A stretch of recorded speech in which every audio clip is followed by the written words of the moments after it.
la France prend l'argent des Africains pour endetter les Africains. La France utilise les capitaux des Africains pour endetter les Africains. Comment ils font? Comment on le fait? Prenons un exemple. Imaginons un seul instant, on vous prête, 12 000 milliards d'euros de France. Enfin, on vous confie ça. Eh bien, pendant un an, même puisque vous n'allez pas garder cet argent sous le paillasson, sous le matelas, vous allez confier ça à un banquier. Le banquier vous dit, je vous rémunère pour 1% seulement.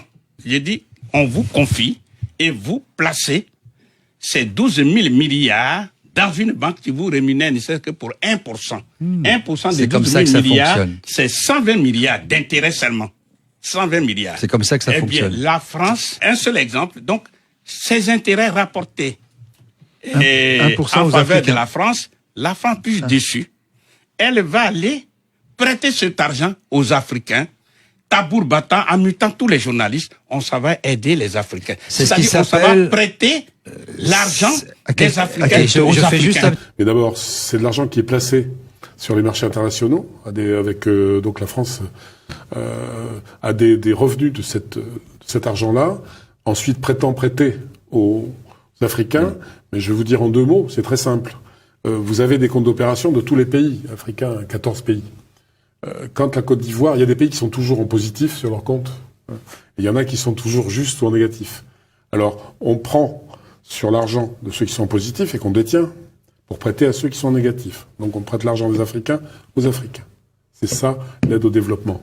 Il faut le savoir, parce que les Français ont le sentiment d'être pillés par les Africains et qu'on aide les Africains et qu'ils se débrouillent pas. On leur prête leur propre argent. Que ça soit clair, c'est la vérité. Vous citez François Mattei, d'ailleurs, les propos, pour rester 2 secondes sur le sujet, les propos d'un ancien directeur d'une banque centrale africaine. Il déclare « La France est un nain économique en Europe sans la maîtrise de ce franc CFA ». Donc c'est assez parlant. C'est assez parlant et c'est sans doute vrai, parce que il faut rappeler que le franc CFA était... On va pas remonter à la création du franc CFA. Au début, on a indemnisé les gens qui avaient des esclaves dans les colonies. On leur a donné de l'argent. Et avec ça, on a fondé une banque à Dakar, et de cette banque est sorti le franc CFA. Donc quand même, l'origine du franc CFA est assez particulière. C'est d'ailleurs le franc des colonies françaises d'Afrique, CFA. Bon, après, on a dit de la communauté financière africaine, parce que c'est aussi beaucoup plus joli, et la sémantique compte en politique. Mais en tout cas, De Gaulle, lui, il a maintenu ces choses-là. Pourquoi? Parce qu'après la guerre, la France était exsangue. Après l'occupation allemande, elle était exsangue. Donc il s'est appuyé pendant la guerre et après la guerre sur l'Afrique. C'était ce qu'on avait de plus fort, avec des matières premières pas chères. Avec le franc CFA, vous avez pratiquement gratuite. Donc ça a été le fondement du redressement français. Il faut le savoir. Ça a participé au redressement français très fortement, très fortement. Donc si on le perd, avec tout ce que ça comporte, je vais donner un exemple. Quand il y a dans un pays comme le Nigeria, qui a une monnaie qui fluctue, il y a beaucoup de compagnies d'aviation qui s'en sont retirées parce que leurs dividendes avaient fondu. C'est-à-dire leurs bénéfices qui étaient au Nigeria se retrouvaient à zéro. La France a négocié, Air France a négocié. Eh bien, dans les pays du franc CFA, ça ne varie pas. C'est-à-dire que les entreprises françaises peuvent investir, savent qu'elles vont retrouver à terme leur argent. Donc c'est aussi une grande sécurité pour les groupes français pour travailler là-bas. Un des éléments que je voulais signaler, c'est que c'est une technique mise en place pour faire ce qu'on appelle la mise au pas des dirigeants africains. Sinon, c'est ce que moi j'appelle la violence nazie encore. Pourquoi? Parce que tous ceux qui, d'une manière ou tous ceux qui ont eu à aspirer à la souveraineté de leur pays, que ça comme soit Sankara, que ça soit Djibo Bakary du Niger, qui devrait prendre le pouvoir parce qu'il était le président du parti Sawaba. C'est lui qui devait prendre le pouvoir. Comment il s'appelle? Eh bien, Djibo Bakary. Mais en tout cas, général de Gaulle lui a créé tous les problèmes et il l'a obligé à fuir le Niger et en lieu et place on a mis Amani Dioré. C'était en 58. En 1958, ça a été le cas de Sékou Touré. Je ne vous fais pas un dessin. Sékou Touré, il a dit non, quand on est souverain, on est indépendant, on bat sa monnaie. général de Gaulle, lui a créé tous les problèmes. On a même déversé sur la Guinée des faux francs français guinéens pour pouvoir... Des faux francs guinéens. Des faux francs guinéens. C'est-à-dire qu'ils ont semé la panique Voilà, monétaire. pour pouvoir désorganiser les barbouzes, l'économie. quoi, ont fabriqué Ensuite, une panique monétaire. Hein. Puisque le temps nous est compté, on va aller très vite. En 62, il y a eu Modibo Keïta du Mali, qui a battu monnaie. Eh bien, toutes les tracasseries, tous les ennuis lui ont été créés, avec même la complicité de certains dirigeants africains sur lesquels s'appuyait la France, mais je ne vais pas les citer volontairement. Eh bien, à la fin des fins, Modibo Keïta a été arrêté, mis en prison, empoisonné et mort en prison. Ah ben oui. Ensuite, en 1963... Et le Mali est revenu dans le franc CFA. Voilà, et après, finalement, on a obligé le Mali à revenir dans la zone franc CFA parce que c'était le mauvais exemple à ne pas suivre. Combien de pays en pourcentage aujourd'hui sont dans la zone franc CFA sur le continent africain? Non, il y en a 15. Ce 15. sont ces 15 dont nous parlons. 15. Ensuite, Essentiellement en Afrique de l'Ouest en Afrique de l'Ouest et en Afrique et en centrale. Afrique centrale. Vous retrouverez tous ces exemples dans ce livre qui est c'est passionnant. Hein. En On les présentera à la fin. En 1963, il y a eu Sylvanus Olympio du Togo. Le 15 janvier 1963, il devait mettre sur la place publique la monnaie du Togo. Eh bien, 2 jours avant, c'est-à-dire le 13 janvier 1963, il a été assassiné. Parce que justement, il veut battre monnaie. Après, il y a eu, en 1975, il y a eu Ngueta Tombalbaye du Tchad. Eh bien, parce qu'il voulait battre monnaie, il a été bombardé par l'armée française, par les bombes françaises, et il est mort dans son palais. Ensuite, vous connaissez l'histoire de, comment on appelle, Kadhafi, qui on la connaît voulait, très bien. Peu importe tout ce qu'on dit, mais nous sommes dans le domaine de la monnaie. Il voulait créer la monnaie africaine, c'est-à-dire la Banque centrale africaine avec la monnaie africaine. Par voie de conséquence, le franc CFA allait disparaître. Vous savez ce qui est arrivé. Et enfin, je prends le cas du président Laurent Gbagbo de Côte d'Ivoire. Rappelez-le, s'il vous plaît, ce qui s'est passé à Kadhafi, parce qu'il y en a peut-être qui... Non, tout le monde le sait. Il a été assassiné. Le cas du président Laurent Gbagbo. Comme on voulait absolument que le président Gbagbo ait des problèmes, qu'est-ce qui s'est passé? Eh bien, tout simplement, on a fermé, lors de venue de Paris, on a fermé sans sommation, sans préavis, toutes les banques commerciales qui sont en Côte d'Ivoire. Alors, imaginez un seul instant. Vous êtes un chef d'entreprise. Vous voulez retirer l'argent. Vous ne pouvez pas. Vous ne pouvez pas payer 2011. ni 2011. les salaires, ni les fournisseurs. pour asphyxier la en un mot, votre entreprise. Vous faites faillite. Votre entreprise est bloquée. Vous êtes un ménage. Vous voulez retirer de l'argent pour nourrir la famille, payer les médicaments. Vous ne pouvez pas. C'est tout le système des encaisses qui est bloqué. Mais c'est la France. La France a le moyen de fermer les banques commerciales ivoiriennes. Mais bien sûr, c'est qui détient la monnaie. Si Nicolas me permet, j'ai C'est vécu... qui détient la monnaie. Et écoutez bien. Y compris les banques commerciales ivoiriennes. Oui, bien sûr, puisqu'il y a la solidarité aussi. Parce que c'est ça qu'il faut savoir. Parce que quand on dit la BCC, c'est bien et la BNP, la Société Générale, c'est bien la Société Générale, et par commodité, et non, pas par solidarité, quand toutes les autres banques ivoiriennes commerciales ont fermé. Alors, conséquence, monsieur le ministre, de cette fermeture des banques, l'État de Côte d'Ivoire prend le contrôle de ces banques. Alors, il met des mesures en place. Est-ce que ces mesures-là sont ponctuelles ou, quand vous dites naturalisation, ça veut dire quoi? Qu'est-ce qu'on fait? D'abord, on n'a jamais utilisé le terme naturalisation. Nationalisation. On a pris ni nationalisation. On a pris le contrôle de ces banques par une participation totale et complète dans le capital. Ça veut dire de quoi? Ces entreprises. En plus simple.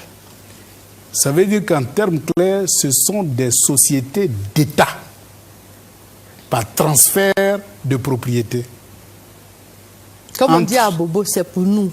Voilà, c'est pour l'État de Côte d'Ivoire, c'est pour ça les va plus changer. C'est déjà décidé. D'accord. Ça ne bougera plus. D'accord. Cette décision est irréversible. Très bien. Et donc, je vais dire, dans un pays, vous savez, le président de la République n'a jamais voulu même, il n'a jamais pensé prendre une telle décision. Il y a été Jamais. contraint. Mais monsieur Même le pas, porte-parole, c'est-à-dire qu'on l'a amené à prendre cette décision. ce n'est pas une si mauvaise chose, hein, monsieur le Évidemment, porte-parole. ce n'est pas une mauvaise Mais chose. voilà. Les deux banques, c'est-à-dire quand vous prenez la BCC et la SGBCI, ça concentre pratiquement 28%, 30% des déposants en Côte d'Ivoire. Donc c'est la plus grosse partie. Qui peut le plus en quelque temps, peut le moins en, je dis, 10 fois moins de temps. C'est pour ça que nous avons décidé d'attaquer les plus gros. C'est une question de stratégie et de tactique.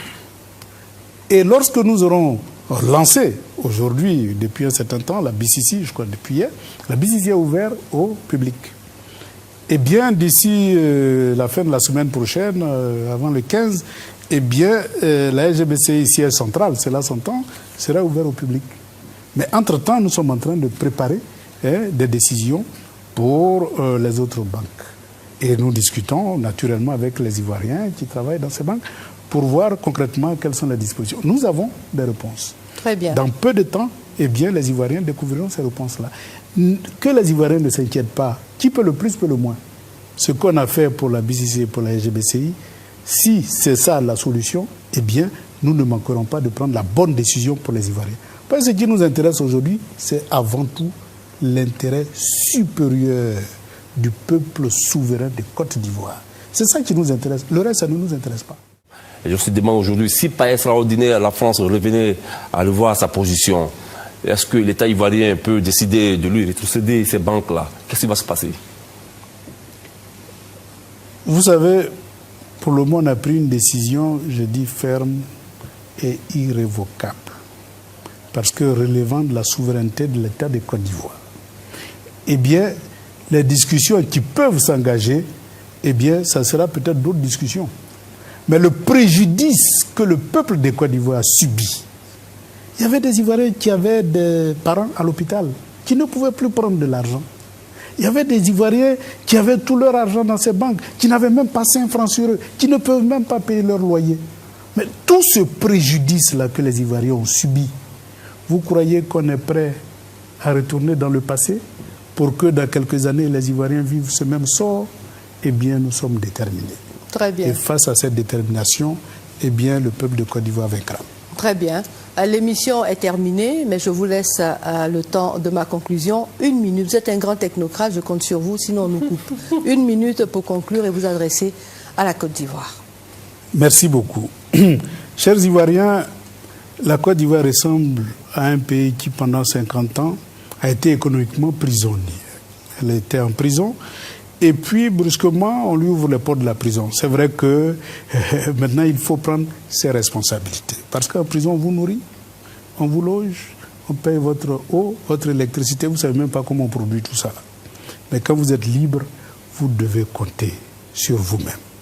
Et comme nous sommes un peuple intelligent, un peuple déterminé et décidé, eh bien, c'est tout juste le temps de prendre notre responsabilité face à l'histoire de la Côte d'Ivoire, face à l'histoire de l'Afrique et face au nouvel ordre mondial.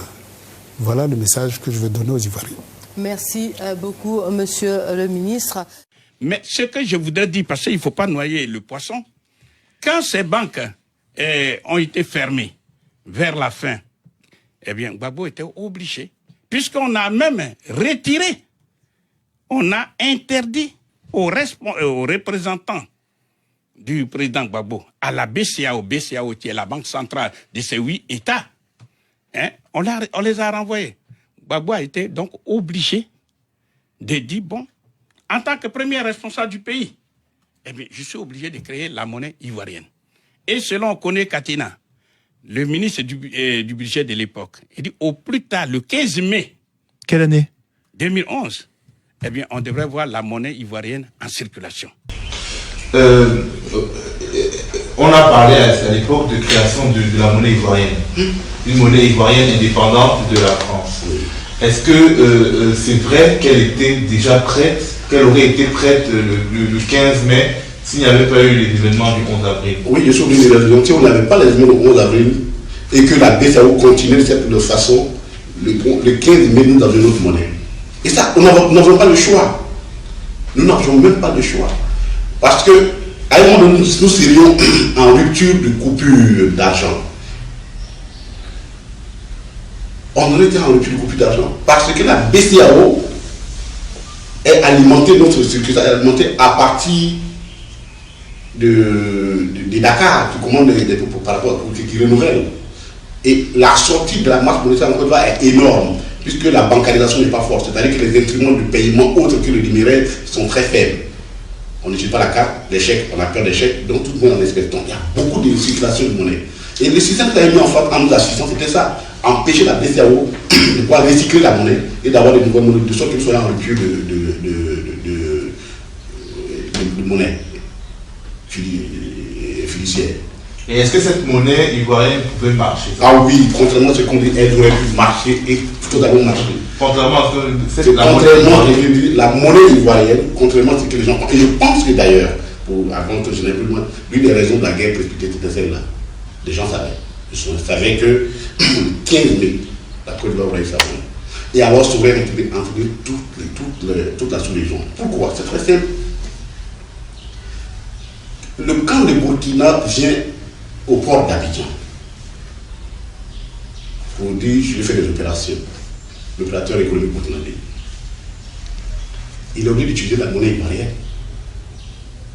Quand le Malien, le Nigérien vient vendre ses bœufs en Côte d'Ivoire, il est obligé d'utiliser la monnaie ivoirienne. Quand sa population burkinabé qui est là, qui opère en Côte d'Ivoire et qui fait la richesse pour exporter vers leur pays, dans le cas de la solidarité africaine, pour lequel je suis totalement d'accord, hein. Je ne suis pas opposé à cela. La solidarité africaine nous oblige à cela, et c'est la seule façon pour nous en sortir, et le faire en monnaie africaine. Quand vous avez 40% de la masse monétaire qui circule, qui vient d'un pays, forcément, vous détenez 40% de l'économie. Ça veut dire quoi? Que la monnaie que nous allons créer dans les villes, une devise. Forcément, les deux choses, ou bien les autres nous suivaient dire au coup, nous, on adopte cette monnaie. Ou alors elle utilisait comme devise, mais elle s'imposerait d'elle. Le dollar s'impose, c'est un exemple rapidement, s'impose parce qu'il y a l'économie américaine. C'est tout ce que vous voulez faire, vous le faites en dollars. Donc vous êtes obligé d'avoir du dollar en devise chez vous. Donc la monnaie allait parfaitement marcher. Ça, nous n'avons aucun doute là-dessus. Et le problème que nous aurions eu et pour lequel nous avions dit à la solution et la parade, c'était que le gouvernement français refuse de nous rétrocéder notre position nette qui était dans notre trésor, qui était de l'ordre de 2000 milliards de francs CFA. Ça, ils auraient pu, bon, et comme c'est dans ce conflit-là, ils auraient pu dire non, nous ne sommes pas d'accord, et puis ensuite, et nous avons dit à faire l'accord d'eux. Nous avons fait la parade. Donc le 15 mai, s'ils n'avaient pas fait ça, nous étions partis. Et c'est pourquoi ce gouvernement-là, je suis malheureux qu'on n'ait pas laissé ce gouvernement faire ce qu'il avait envie de faire pour venir aux Ivoiriens. Le 15 mai, nous avions notre monnaie, et elle allait marcher. Eh bien, tout ça, ça n'a pas plu à l'occupant français. Et la France s'est rattrapée sur le plan militaire. Quel mois? Juste combien de temps après? C'est-à-dire, vous avez vu ce qui s'est passé, les bombardements. Et on a quand, bombardé Gbagbo. C'est quand oui. les bombardements? C'est avril? En avril. On a bombardé Gbagbo. 2011. Oui. Mais enfin, attendez, il y a bien un prétexte. Qu'est-ce qu'a dit le gouvernement français pour justifier le bombardement de la Côte d'Ivoire? Non, mais bon, il est évident qu'on vous donnera des faux arguments. Le deuxième pilier de cette France-Afrique, évidemment, on n'aura pas le temps de l'aborder, c'est la présence de l'armée française. Oui. J'aimerais qu'on aborde par exemple le troisième, c'est le choix par l'Élysée des chefs d'État africains. Est-ce qu'ils doivent tous recevoir cette bénédiction élyséenne, sinon malheur à eux? Alors pour la présence de l'armée française, c'est lié à la nomination des chefs d'État. C'est lié dans la mesure où, quand vous avez une armée sur votre territoire qui peut faire ce qu'elle a fait à Gbagbo. Parce que Gbagbo, la porte de la résidence a été cassée à coups de canon par un char sagué français. Bon, c'est pas les rebelles. C'est les Français qui se sont mis devant et qui ont fait exploser la porte, qui sont entrés dans la résidence et qui ont ouvert la route aux rebelles.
La vidéo que je vais vous présenter aujourd'hui est inimaginable. On ne peut même pas penser un moment qu'un président français, Nicolas Sarkozy, peut décider de sa maison de l'Élysée de bombarder la résidence du président Laurent Gbagbo. Les chambres bombardées, la cuisine bombardée, le gazon bombardé, les familles bombardées, la femme, les enfants, les petits-enfants bombardés. C'est inimaginable. Et nous voyons cela avec beaucoup de souffrance. Mais nous résistons. Nous résistons parce que notre question, ce n'est pas Laurent Gbagbo. Notre question, c'est le symbole que cet homme représente pour notre pays. Le seul pays que nous avons au monde. Et tous, nous ne pouvons pas accepter cela. Et nous avons résisté, nous continuons de résister. La vidéo va vous présenter donc les maisons qui ont été bombardées. Elle vous présentera également les chars qui ont été bombardés. Et à ce moment, vous allez vous rendre compte des dégâts humains très importants qui n'ont pas encore été évalués. Parce qu'une résidence présidentielle, c'est des centaines de familles civiles qui y vivent, qui y travaillent. Chers amis, nous résistons. À bientôt. Voici la résidence du président Laurent Gbagbo. Elle a été bombardée. Vous voyez les impacts.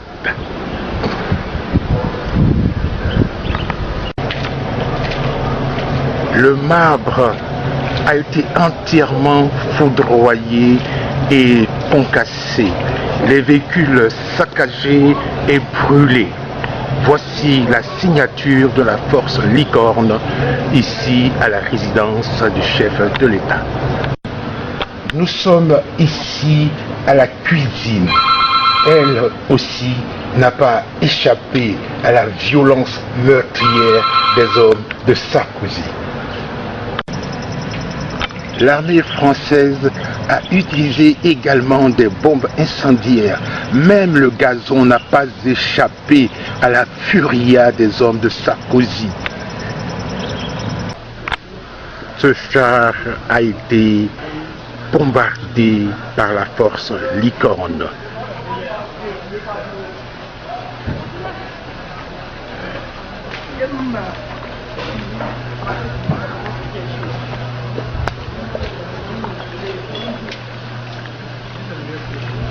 C'est à la résidence du président de la République.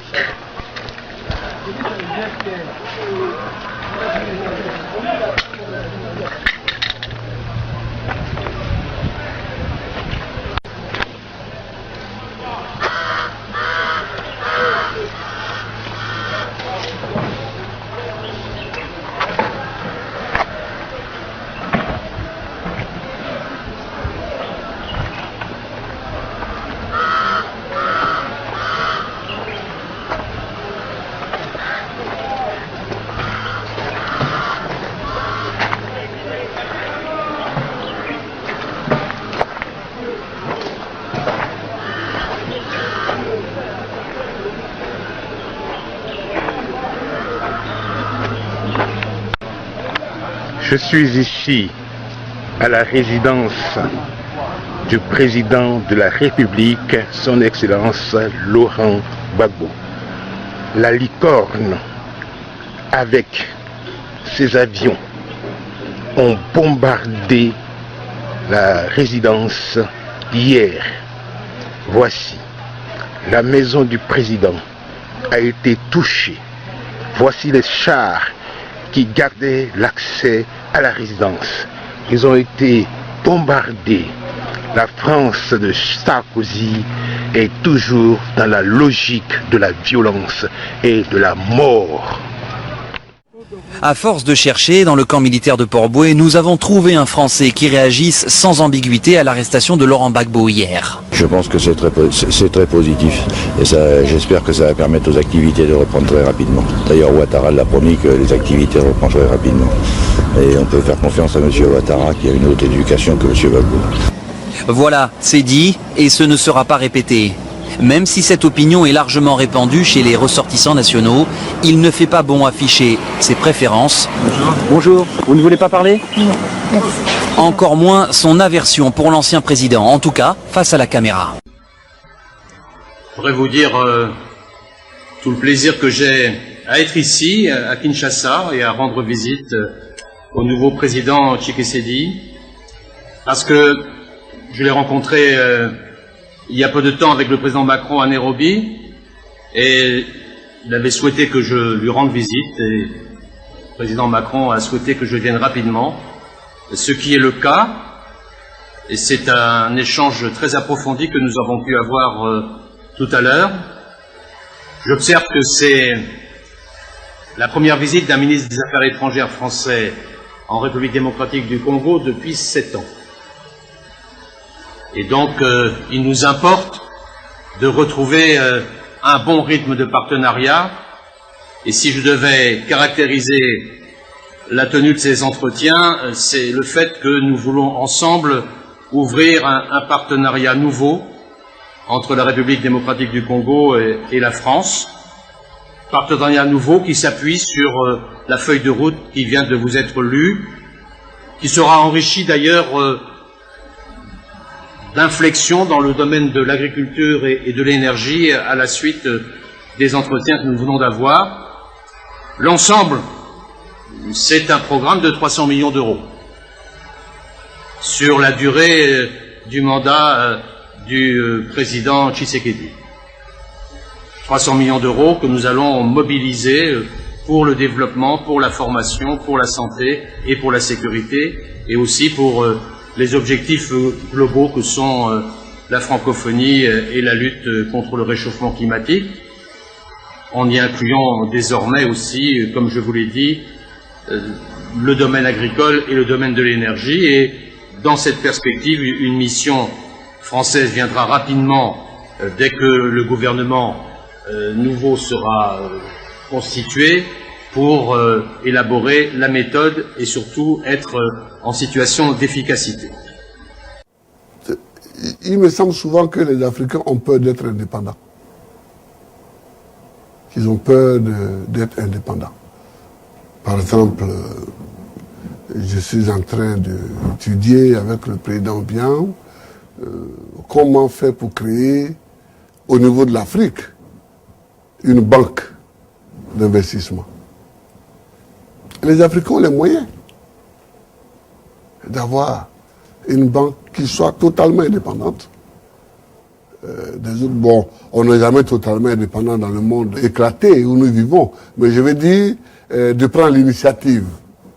De prendre l'initiative. Au lieu d'être tout le temps dans une politique de mendicité, nous pouvons prendre des initiatives nous-mêmes. Bon, là-dessus aussi nous sommes d'accord. Donc, aujourd'hui, je pense que notre appartenance à l'Afrique, qui est le continent le moins développé du monde, doit s'exprimer en termes très concrets. Et tant que nous ne prenons pas en main notre indépendance et notre capacité à agir nous-mêmes, nous ne nous en sortirons pas.